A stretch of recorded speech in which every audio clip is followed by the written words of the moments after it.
Hello, my name is Michael Jones, and I'm a mental health counselor, and I've been practicing telemental health counseling for several years now. In our training today, we want to talk about the ethical telemental health billing and coding. One of my specialty areas is teaching individuals how to practice online counseling and also online supervision. And so I want to use some experience I have from that and also some of the research experience I have as well in this area to help people to better understand how they can ethically get paid for the services they use through telemental health counseling. One of the things I've noticed in many of the trainings I've gone to and trainings I've presented at is that many individuals, whenever they get trained in telemental health counseling, the big question always comes up is, how do I get paid for it? And many times when we'll do a survey and ask, has anyone ever, prior to this, ever received money from doing telemental health counseling from an insurance company? The answer is usually no. Many people are doing it for private pay to begin with, and so now we're starting to see a lot more insurance companies are paying for telemental health services. And so we want to talk a little bit today about how you can learn how to get paid for it, but get paid in the right way so you can help to expand your counseling practice and your counseling business. As a part of this, there's a few objectives that we want to make sure we cover as a part of this training. First, we want to learn some strategies on how to approach insurance companies about your telemental health specialty. One of the big things I've noticed when it comes to insurance companies is that sometimes they don't always come out straight and tell you whether or not they provide reimbursement for telemental health counseling. So what you have to do is go through some type of process to help them to understand why they should be paying for the service for you. And so we're going to walk through some strategies on today to help you to better understand how to approach these insurance companies so that you're able to get the benefit of the finances of getting reimbursement from these insurance parties. And so we'll talk a little bit about that today. I'm also going to talk about just how to get reimbursed. When it comes to the location where you provide your services, what the insurance companies are requiring from you. We want to cover that today as well, so you can know what those steps look like in order to get reimbursed. And also want to look at ethically how to bill and code your CMS 1500 form. That whenever you are submitting your insurance forms, what are the special things they're looking for on that code when it comes to modifiers and things of that nature? They'll make sure we're doing that in the right way so that people are able to get the services they need, and also that you can get paid for the services that you have provided. So first of all, we want to talk about approaching the insurance companies. Now, on this slide, you notice there's about 6 points that we're going to be covering. And I'll be honest with you, for you to actually do this process, it's probably going to take you anywhere between 15 to 30 minutes for each one of the services, each one of your insurance companies that you're working with, to go through this process with them. Now, that is going to take some time, and I know the old saying is time is money, but the realization of it is this: if you want to be able to expand your practice and be able to collect money from insurance companies for telemental health services, then you want to make sure you go about and do it in the right way. And so I want to make sure as we go through these steps, and although I'll talk about them in an easy fashion, like I said, it will take some time to walk through this process with each company. That way you're able to get the reimbursement.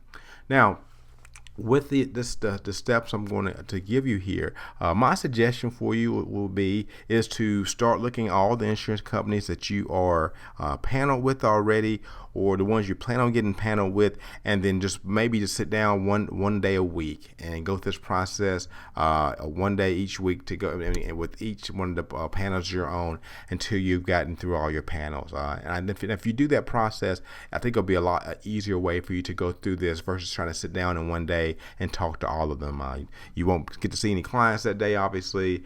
It'll be a little bit draining, and so I would just suggest to take one day a week and do this until you have gone through all of your insurance companies.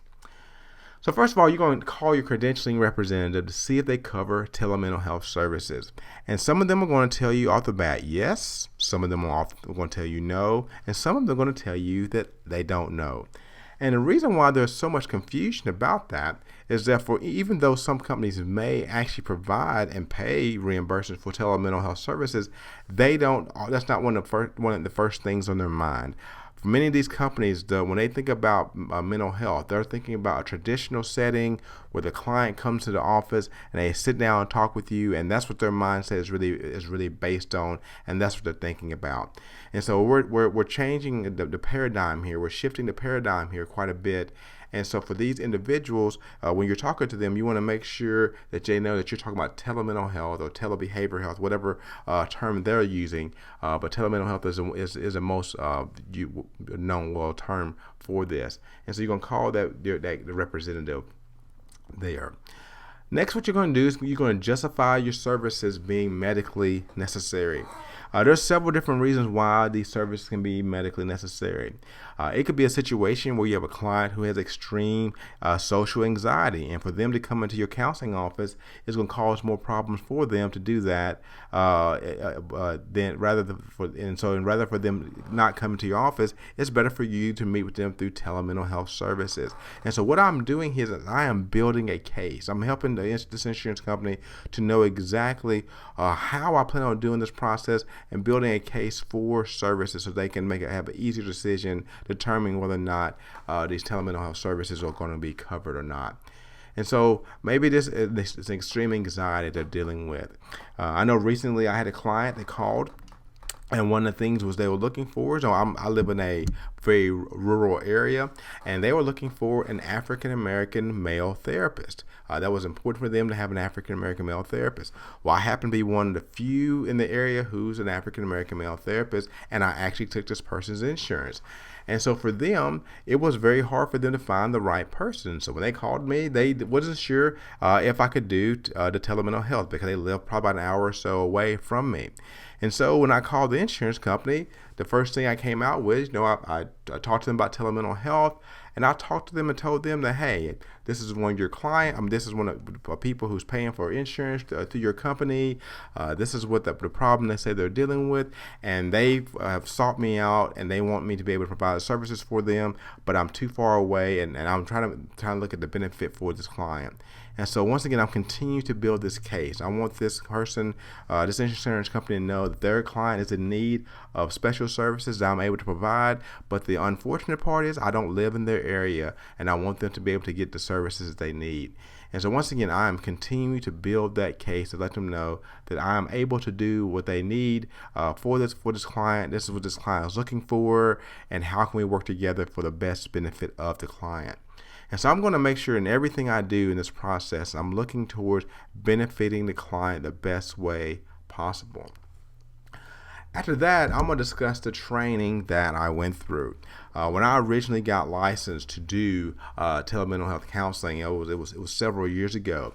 And so what I do is I told them that, I went through a 15-hour training for telemental health counseling, and I'll talk to them about what that training looked like. I'm gonna talk to them about the continuing education that I've done since I've had that training.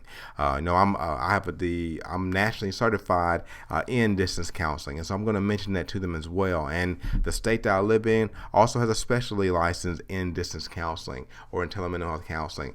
And so I'm going to go through all of this process with them as well, and this helps them to see that I do have a certain amount of training in this area, and because of that, I'm qualified to be able to help this client out.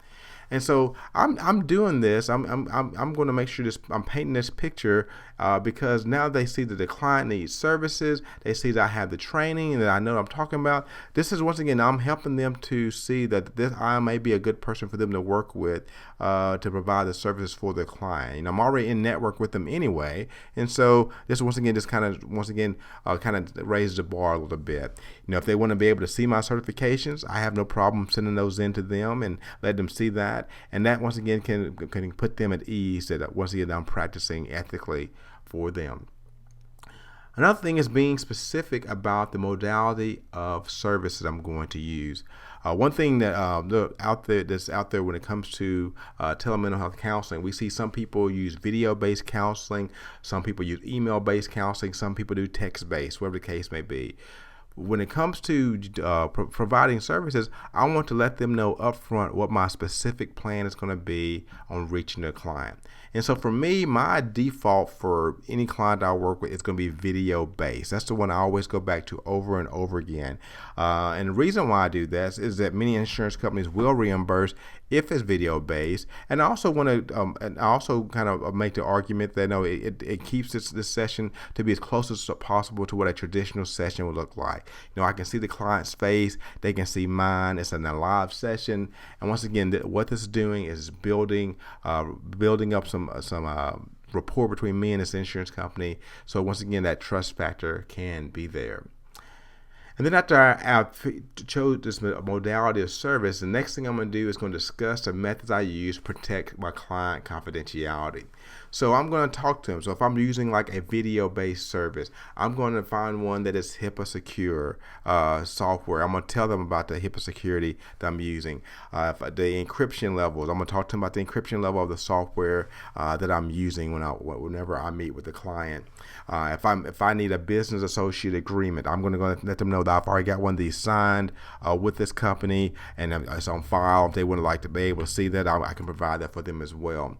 And the whole purpose of this is just so that I'm, once again, putting them at ease to know that I'm able to help them with the services. So for example, if I'm using video, one that I use quite a bit is Doxy.me. I use that quite a bit. I've used the paid version of VC. There's several other ones that are out there that are HIPAA secure software. So once again, I'm going to let them know that I know about the HIPAA secure software and how it needs to be used in the right way to protect client confidentiality. And what this does is it builds confidence with them that not only is this person trained in this area, not only is there a need for this area, and not only is this person knowledgeable in this area, they're ready to be able to go out and provide these services for the client. And so this is so I go through this process each and every time with each insurance company. That way it helps me to be able to get it justified for the client.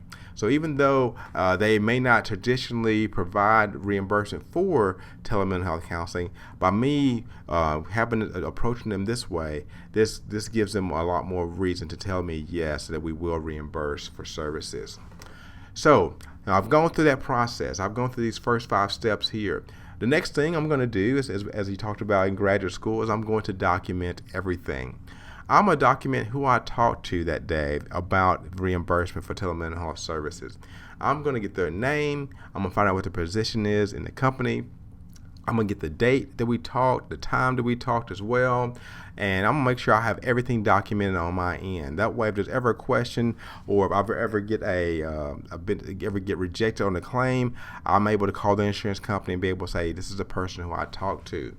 If the best scenario would to get in writing from them the information that you talked about, and so I may get them to either fax the information to me that this is a conversation we had and they will cover these mental health services through Telemental Health, or I may get them to send me an email. Whatever the case may be, but if I can get somebody to give me something in writing, that is the best I think that you can do. Now, every company may or may not give you something in writing, but once again, I'm going to make sure on my end that I do document everything. That way, if there's ever any question for anybody, then they will know that I've talked to somebody and it's all documented, that I'm not just doing this on my own accord. And so I have found this method of approaching insurance companies to be very fruitful, especially when it's something that's new for them. It's very fruitful that way, and the confidence level that they have when referring people to me is very helpful, because once again, for many of these insurance companies, when they think about telemental health counseling, this is not the first thing in their mind. They are, once again, thinking about that traditional setting, and so this is just a way of trying to help justify why you're doing the services that you're doing. Next, we just want to talk about current third-party reimbursement for telemental health. Now, I realize that depending on what state you live in, that this is going to be different for everybody. And so I just want to let you know that as you look at these, as I talk about these different insurance companies, it's not going to be the same for every company in every state, but you want to make sure you check with your, once again, your company representative in order to make sure that you have that information correct. So for example, Ambetter or Centene is one company I know that does reimburse for telemental health services. And so, I've had that conversation with them, got everything documented, and been receiving payments for that. And the great thing about the payments is that the payments I've received from these different entities have equaled the payments I get in my normal face-to-face session. And so, like a traditional setting. So they're not charging me. I'm not getting paid less for these. I'm still getting paid just as much, but doing it through the use of telemental health. Blue Cross Blue Shield is another one that we see that does do reimbursement for telemental health. Now, Blue Cross Blue Shield is going to be called different things in different states. And, in Arkansas, it's considered Arkansas Blue Cross Blue Shield, and in Pennsylvania, it's called Capital Blue Cross. So it's one of those products that looks a little bit different, and depending on what state you live in. There's also the federal Blue Cross Blue Shield. And on many of these applications, at the bottom, they have something that speaks specifically towards telemental health counseling. And so if that's the case, you want to make sure you check that box. But also, once again, even with that being on application, I'm still going to go through the process with them to make sure that they are able to provide services that way. Also, TRICARE for our military service members. I've been able to receive payment from them as well for telemental health counseling. And once again, it's just one of those processes you go through as well. We know through the VA, they've been using telemental health counseling for quite a while now. And so TRICARE and the VA are kind of actually way ahead of other insurance companies, because this is something they're used to doing and being active, has been an active part of for a long time now. So that was I feel like it was one of the easier ones to have the conversation with. Medicare, that's another I wanted to consider. And we know Medicare is a federally funded program, and we actually have an entire section that we're going to be speaking on in a few minutes on some of the new Medicare rules that are out there for telemental health reimbursement. And so Medicare is one of those entities that will reimburse you for counseling, but once again, they have some specific things you have to follow in order for you to be eligible for reimbursement. Medicaid is different, but depending on the state that you live in. I live in Arkansas, and so in Arkansas, if I'm a psychiatrist, for example, it covers whether or not you're a child or an adult. We see that's going on quite a bit. But if I'm doing mental health services, we're seeing that Medicaid has been covering for adult services for using telemental health, but they're not covering it for children currently, at least at this current point. And so those are some things that can change. But so that's something you have to check with, or get your billing person to check with to see if that ever does change. And so once again, depending on the state you live in, that's going to look different with Medicaid. And also Beacon Health Strategies, which is formerly Value Options. We see that they also reimburse for telemental health services as well. Now, this is not an exhaustive list of insurance companies. There's other companies out there like QualChoice. There's Aetna. There's several out there that people are paneled with. And so it's impossible for me to have an exhaustive list here. So it's going to be important for you to make sure you do go through that process that we explain in the first slide with your insurance company to see if they're able to help you to be able to get reimbursed for the services that you provide. But these are a few that I know that do reimbursements for you. All right, now we're going to look at the 2017 Medicare telehealth services. And this came directly from the Department of Health and Human Services Center for Medicare and Medicaid Services back in November of 2016. And this gives us some guidelines to go about if you're able to collect Medicare benefits. Now, what I'm going to do over these next few slides is going to be specifically for individuals who do take Medicare. Now, obviously, if you're a licensed professional counselor, you're not eligible at this point to take Medicare. If you're a social worker or a psychologist, which we'll talk about those individuals in a minute, they are able to take Medicare. And so I want to make sure I cover this in this training. That way you would at least have this knowledge. And I do think there's some good guidelines that Medicare does have set up. First of all, we look at what is called the originating sites. What they're going to look at is that you need to, first of all, live in a county outside of a metropolitan statistical area. And so basically, if you're living in a large city, then most likely they're not going to reimburse for Medicare services through Telemental Health, because there's obviously going to be a lot of providers in a large city. So there's a way to look that up, and I'll talk to you about that in a minute. And also, so if you don't fall into that category, you would need to be in the category of a rural health professional shortage area. And so if you're in a rural area and there's a shortage of mental health professionals there, then they will be able to allow you to collect services for it. Now, we do have a full document that specifies what these MSA and these HPSA areas look like, and so I'll make sure that you'll have that as a part of this training. There'll be a separate link that you'll go to, and basically you'll click on that link. You'll put in your zip code where you're practicing from, and it'll let you know whether or not you fall into one of these the MSA areas or one of the HPSA areas, and for Medicare purposes. And so we'll provide that for you as an additional document. Another thing we have to think about is when it comes to if you fall into those two categories, now looking at the originating sites.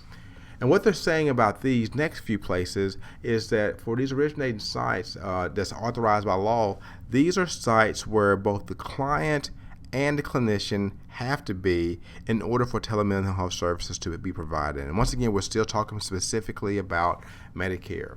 And so one of them is going to be the physician or practitioner's office. And so if I'm a Medicare provider, then I'm able to provide services from my practitioner office, and my client could actually be in the hospital, and Medicare is going to cover that because that person is in one of the originating sites. Also, a critical access hospital, they'll allow that to happen. Or if you're in a rural health clinic, they'll count that as a place where they'll do reimbursement. Another thing that we look at is what we call those federally qualified health centers. Those are you find those throughout the United States, that the people are covered for those. Sometimes a jail would qualify as one of these federally qualified health centers, where if the person is there and you're in your office or you're at the hospital or whatever the case may be, you're able to once again provide services for them. We have some people can do it through renal dialysis centers, skilled nursing facilities, and obviously through community mental health centers as well. And so what Medicare does here, it provides a wealth of places where people are able to access services if they need them. And they're saying these are the places that if the client is there and you're at one of the other places, that we will provide reimbursement for you for these services. Now, for Medicare purposes, these are the individuals they will cover. They will cover physicians, doctors. They'll cover nurse practitioners, physician assistants, clinical psychologists, and also clinical social workers. Now, obviously, if you're a licensed professional counselor or marriage and family therapist, right now you're not included in that list. And so if that ever does change, your name will get added to that list. But currently, Medicare, these are the people that they will cover for telemental health services if you are following through the qualifications that we covered on the previous slide. Now, one of the main things that Medicare says that you have to be aware of is that you must use an interactive audio and video telecommunication system that permits real-time communications. Basically, what they're saying is if you're going to provide any telemental health services, it has to be through video. And there's no question about that. So we're looking at synchronous counseling has to happen in order for Medicare to be willing to reimburse that for you. And so if you're a practitioner who does text-based services or even email-based telemental health counseling, Medicare is basically saying they're not going to cover it for you. It has to be something that is synchronous, and it has to be audio and video component has to be there, and you and the client both have to be live. And so that's something that's really important for you to make sure you're considering if you're this is something where you're wanting to get to bill for the services that you are doing in a synchronous manner. Now, the list we just went through and talk about the different service areas and things of that nature, all those were guidelines or specified above were specifically for Medicare. Now, for other insurance companies, not all insurance companies require you to follow the guidelines that were specified before. And so depending on the insurance that you're working with, you can get reimbursed for services even if the client or therapist is logging in from their home or their office. And so whenever I call and talk to the insurance company, I'll let them know that I'll be logging in from my home or from my home office, or I'm logging in from my counseling office, and the client may be logging in from their home. Is there any issue with that?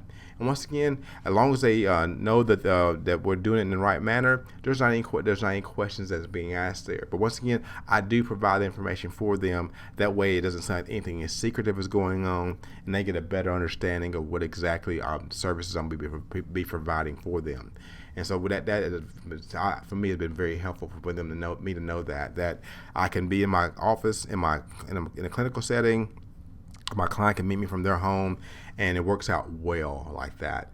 And so this is, for me, it's been a very neat process to be able to help people where they are, even though they're not able to come into my counseling office. I'm able to work with them, and they're able to get the help that they need. One of the other big concerns we see that comes from this is just basically the type of software that you are using. For the insurance companies I've worked with and talked to, the major concern they have is not necessarily where the client and the therapist is. They want to know, are you using the right type of software? So they may require a certain level of encryption or a certain type of software that you're using. So once again, if you're using HIPAA secure software, and you also, with that business associate agreement, if required to have that, then they're going to be more likely to tell you yes, that I need that we will provide services, that we'll provide reimbursement for the services that you're using, because you're making a case for it, and you're letting them know that you're looking out for your client's confidentiality. And so software selection becomes very important. So we want to make sure we're using the right type of software, and once again, be able to justify why we're using that software for that client. And one thing I've seen that has also been consistent with all the insurance companies I've worked with in the past is that insurance companies also require the services to be synchronous. Now, once again, there are many counseling things I've seen online where people are using asynchronous methods for telemental health counseling, but they're being paid through a private source, and that's fine. If it's a private pay, or like the client is paying cash out of their pocket, and you're doing it ethically, there's no issue with that. But for insurance company purposes, they're wanting these services to be synchronous. So it needs to be video based. They want you seeing the client's face. They want everything to be live, and so they match up quite a bit well. They match up well what Medicaid, what Medicare says as well. They want these to be synchronous services. So even if you're doing a service where it's not billable, I know some people may do maybe treatment plan updates, whatever the case may be, through the phone or whatever the case may be, and it's not a billable service, then that's still not billable. But if you're expecting an insurance company to reimburse you for it, then they're saying this needs to be something that is synchronous, and from the ones I've seen, they're looking at video-based services only. So once again, make sure you check in to find out what exactly they're looking for. Next, we want to talk about ethical billing and coding. That's what everyone came here for. You want to know, how do I get paid? And so that's what we want to talk about here, is basically show you the money. How do we get paid for the services that we are providing? But before we do that, we need to figure out, what does it look like to do that ethically? Because doing it the ethical way is what is extremely important. And so one thing I want to, before we go over this slide here, regardless if you are a psychologist, a clinical mental health counselor, a marriage and family therapist, a social worker, whatever the case may be, when you look at your code of ethics, it's going to speak to the fact that you are need to make sure you're doing things ethically, that you know that you have the right type of training to do what you are to do the things that you are doing. And so, even though I'm looking specifically at the ACA Code of Ethics for this video, if you're a social worker, for example, the NASW actually has an entire publication on telemental health counseling and what the social worker responsibilities is, and you can Google that, and they're very detailed on what they're expecting from you as a social worker if you can be providing ethical services through telemental health services. So regardless of what services you're providing, make sure you are checking with your code of ethics. Another thing too is to make sure you're looking at your liability insurance as well to make sure they're going to cover you for what you're doing. And a lot of it comes back to competence and whether or not you're trained in this area. So those two things are extremely important. So as we look at the 2014 ACA Code of Ethics, in A1B, it states this. It says counselors take reasonable steps to ensure that documentation accurately reflects client progress and services provided. And I want to focus on that last term where it talks about accurately reflects services provided. I've heard of individuals who are doing phone counseling or video counseling or text counseling or whatever the case may be. The problem is that they're not documenting that way in their notes. When it comes to their billing or when it comes to their notes, they're documenting it just as if they were doing it as face-to-face counseling. And obviously the problem with that is they're practicing unethically by doing that. That your notes and your billing need to make sure they are accurately reflecting what you are doing in a counseling session. And so it's going to be extremely important for individuals to do to make sure they follow through and to do this in an ethical manner. That way, as individuals come in for our services, people are coming in for services, they're getting things done in the right and ethical manner, and it keeps us doing things the right way for our clients. And so we want to make sure we're billing and coding correctly. So what services are covered for telemental health services? These, once again, and this it's not an exhaustive list, but it's a beginning list for you to look at and to consider. Now, obviously, every insurance company you talk to is going to cover certain services. For example, I've not met any, like for the 90834, the psychotherapy for 45 minutes. I've not met an insurance company that won't cover the 45-minute sessions. They all tend to do that. But there are some insurance companies where you'll have to get pre-approval for a 60-minute session, which is a 90837. So the important thing is to make sure that we are using the right CPT code as we are billing for our services. That 90791, that's that psychiatric diagnostic evaluation, that intake. Once again, these things can be reimbursed through telemental health or for counseling. And so it's important for us to make sure that we are using the right CPT codes as we are providing services. And that's just another part of ethics as well, is that, if it's family therapy, if it's individual therapy, whatever the case may be, make sure we're coding it correctly. Make sure we're putting the right thing down. But these services are covered through telemental health depending on the insurance company that you are associated with. Now, how do you fill out the CMS 1500 form? Now, for many of you, this may look a little different for you. I use an electronic health record. I'm sure many of you do as well. And some of you are still going old school and using paper, and that's fine. So this is going to look a little bit different for each individual. But what I want to do is kind of direct your attention to line number 1. And this is what we're going to spend our time at for a couple minutes here to help you to understand how do you go about filling out services and showing what you did for and billing for telemental health. First thing we see is the month, day, and year. This is the service date that you provided services for. So obviously you're going to put down the service date. So for this example, we have down 4/28/2016 is when this person was providing services on that date. The next is going to be the service location, and you notice there's a 2-digit code there. Pay very special attention to that, because that's what we're going to come back to in a couple minutes, is that service location. That's extremely important to make sure that is marked correctly. Next is the CPT code. That's basically telling what services you provided for that client that day. And then the next thing is the modifier. That's the thing we're going to spend some time on as well. Basically telling them what type of services that you're doing there. So the location of service and the modifier is where we're going to spend our time focusing in on, so to make sure you are processing and billing things in the right manner and doing it in an ethical way. So as we continue to look at this CMS 1500 form, first of all, we want to look at this, what we call the place of service. Now, for Medicare purposes, if you're working with Medicare specifically stated back on January 1, 2017, that for that place of service, you need to mark that as 02 for telehealth. That means that you're using telemental health services in order to be able to connect with your client, and you're still following all the other regulations. You're saying that that person was there live, that you were live as well, and that you were in one of those certain locations that they outline. That's specifically for Medicare. Now, I've noticed with some of the insurance companies that I've worked with that they are still taking some of the other codes, like Office. Like I still use Office on many of the claims that I send in, and they're still being reimbursed.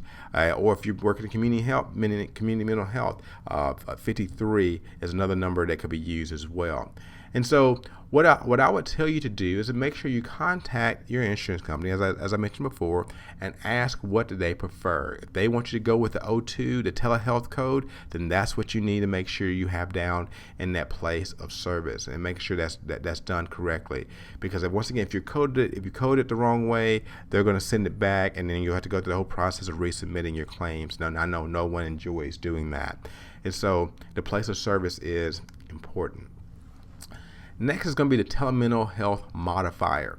Now, traditionally, the modifier was GT. That was what we've been using for a while now to show that you're using telemental health.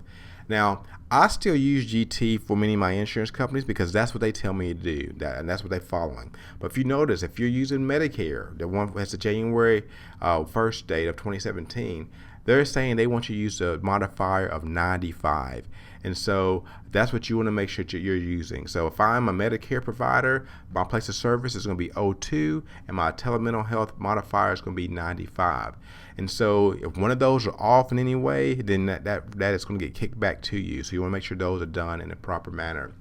And so I think the easiest thing to do is after you've talked to these insurance companies, after you've gotten approval for them, and you know the place of service they want you to put on there, and then you also know which modifier they want you to use. If they want the 95 or they want the GT, just keep it written down. I have a tiny little note thing on my computer, and if it's TRICARE, I know what they're looking for on there. If it's Blue Cross Blue Shield, I know what they're looking for, and so I just kind of keep up with it that way. That way, when I do my billing, I don't have to worry about things being kicked back to me because I coded it the wrong way. And the reality is there may be a situation where you do code it the wrong way, and it's going to be sent back to you, and you can obviously resubmit that claim. But once again, that's just going to take time and make it longer for you to get paid. So once again, this becomes part of that conversation that you have with your insurance company at the beginning to find out which place of service they want you to have. Once again, they may be using the 02 code for that, and also which modifier you want to use. And like I said, the 95 one is now being used by Medicare and many of them. But like I said, you can still probably get away with GT if your insurance company allows you to do that. So just make sure you check with your insurance company on that. All right, some pointers to remember. Do not assume your insurance company will cover services. Now, you're probably watching this video. You say, well, you've told me some companies already that are going to cover our for telemental health services. Well, the reality is things do change, and so you want to make sure you keep up with that. So don't just assume just because you saw a slide that said that Blue Cross Blue Shield does it, that they're automatically going to do it. Call them for yourself. Make sure you get clarification for them on their billing and their coding procedure, and write that information down. And if possible, get that in writing from them. That way you have it and it's done in the right way. Also, make sure you know from them what area, where they will allow you to provide services. If they'll let you provide services from your office and your client can be in their home, make sure that you write that down and have that down. That way your client knows that they don't always have to come in to see you. Some insurance companies may even require you to have your first session in person with the client in a face-to-face environment, and then do the rest of it in an online environment. That may be the case, but once again, you won't know unless you know which questions to ask. So that's why it's important to know which questions to ask the insurance companies. That way, everything's being picked up for you, and you're getting reimbursed for the things that you set out to get reimbursed for. Also, make sure you are trained in telemental health counseling before providing services. I am a member of many Facebook groups that deal with it for people who are in private practice and counseling. I'm on many LinkedIn groups as well. And a theme I see that comes up over and over and over again is people talking about using telemental health counseling. And I'm excited about that. I'm excited people are doing it. The problem is that many individuals are talking about using telemental health counseling, but they have zero training in it. They just feel like, well, my client has requested it, so I'm going to use it. So that's not the best practice. The best practice is to get training for it. First of all, they help you to keep your license, and everyone likes to keep their license. Every state is going to be different when it comes to laws, when it comes to laws and who's able to provide mental health, telemental health services. Currently, when it comes to mental health professionals, when you're talking about like professional counselors and social workers, things of that nature, only the state of Arkansas and the state of Georgia have anything written in their law specifically stating you have to have training in this area. Now, if you live in those two states, you need to follow what those states' laws say. Well, you may be thinking, well, I don't live in those two states. What does that mean for me? That means, number one, you need to go back to your Code of Ethics and see what it says. And I've checked every Code of Ethics: social work, mental health counseling, social work, everything. And all of them are saying, psychology as well, all of them are saying that you need to be competent and trained in any area of services that you provide. And I always liken it to someone who's doing EMDR. I can't go on YouTube and watch like 2 hours of videos on EMDR and then all of a sudden start telling people, hey, I'm providing EMDR services. It wouldn't be ethical for me to do that. It's the same thing with those who are providing telemental health counseling. You need to have training. Also, your liability insurance. They want you to, the only way they're going to protect you if you were to get sued is if you can prove to them that you actually have training in something that you provided. If you tell them, oh yeah, I went online and I took like a 1-hour course on online counseling, and so I think I'm prepared, that's not going to cut it. You need to be able to show that you're actually trained in this in mental health, telemental health counseling, and that's going to be a good protection for you. So if your law doesn't state it, then your Code of Ethics definitely is going to state it, and also your liability insurance is going to state it. And so I can't emphasize enough that it's extremely important to make sure that you are trained in this methodology before providing services to people through telemental health counseling. Also, make sure the modality you use is covered. If your insurance company is telling you that you can only use video-based counseling, then you only use video-based counseling. It's important for you to make sure you follow through with that and only use the services they're allowing you to do that with. Once again, so you have to make sure that your training is in that area and you know how to use that effectively. And last but not least is fight for your clients who need telemental health services. You may initially call an insurance company and they may tell you no, that they don't know. They may tell you no, that they're not going to provide the services or provide reimbursement for it. And my thing is, fight for your clients. It may be that this may be something that's done on a case-by-case basis, or maybe you can advocate for them so they can get these services covered and be able to provide the needs for them. But once again, I'm going to do a good job at the beginning painting a picture for the insurance company that, number one, this is medically necessary for this client, Number 2, I am trained in this area and I know how to do it. Number 3, I know how the right type of software I'm going to do it. And number 4, this is the way I'm going to go at the process I'm going to go through when I'm working with clients. I'm going to talk to them about client verification. I'm going to go through all this. I'm going to educate them on what I know about telemental health counseling, and I'm going to fight for my clients. That way my clients have a much better chance of getting reimbursed for the services that I'm going to provide for them. Well, I hope that you have enjoyed this training, and I hope it's giving you a better understanding about what it looks like to get reimbursed for telemental health counseling services. Like I said at the beginning, this does take some time to make those phone calls. It is going to take you a few minutes to be able to get the person online and be able to convince them and talk to them about your telemental health services. Some insurance companies will be a lot easier to get reimbursement from, and so they're used to it already. They know the lingo already, and so it won't be hard. Some insurance companies may be a little bit harder to talk about. But at the end of the day, I believe these strategies will benefit you to be able to get reimbursed for the services that you have. You've been trained, you're knowledgeable, you're competent in this area, your clients are asking for it. This is something that is not going away anytime soon. And so I think it's best for us to work very, very hard to make sure we're getting reimbursed for these services, because when we do that, it gives us a sense of accomplishment that we're being paid for the services that we're doing, but also it helps our clients to get services they need when sometimes it's not good for them to be able to come into a traditional counseling office. And for me, I think that's a win for the client. I think it's a win for the profession, and I think that's helpful for everybody. Hope you have a great day.